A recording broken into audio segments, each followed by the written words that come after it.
ሰላም እንደምን ቆያችሁ ውድ ቤተሰቦቼ። ዛሬ እስቲ በወላይታ ሶዶ አንድ ታላቅ እና ጥንታዊ የሆነ ገዳም አለ ላስተዋወቃችሁ ፈልጌያለሁ። ርዕሰ አድባራት ወገዳማት ደብረ መንክራት አቡነ ተክለ ሃይማኖት ይባላል።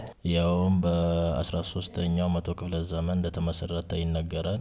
በዚህም ገዳም ጻድቁ አቡነ ተክለ ሃይማኖት 12 ዓመት እንደተጋደሉና ብፁዕ ወቅዱስ አቡነ ተክለ ሃይማኖትንም ጨምሮ ብዙ ጳጳሳትን በመጨረሻም ደግሞ ብፁዕ አቡነ ይስሐቅንም ያፈራ ታላቅ ገዳም ነው።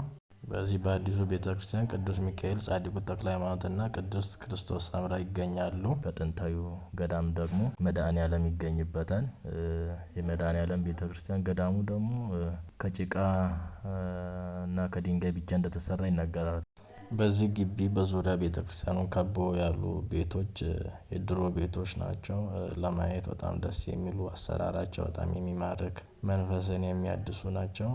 ብዙ አሉ እንደዚህ አይነት ቤቶች የሚያማምሩ፣ ደስ የሚሉ፣ መንፈስን የሚማርኩ ብዙ ቦታዎች አሉ። በጥቂቱ እንትን ብዬ ነው። ይሄንን በእንጨት የተሰራ ነው። ግራውንድ ያለው ነው። በጣም ደስ የሚሉ አሉ። በተጨማሪም የኢትዮጵያ 3ኛው ፓትርያርክ ብፁዕ ወቅዱስ አቡነ ተክለ ሃይማኖትም እዚሁ 42 ዓመት እንደተጋደሉ ይኸው ተጽፎ የምታነቡት ነው። እና በጣም ደስ የሚል ቦታ ነው። መጥታችሁ ብትጎበኙ ደስ ይላችኋል ብዬ አምናለሁ። ተጋበዙልኝ።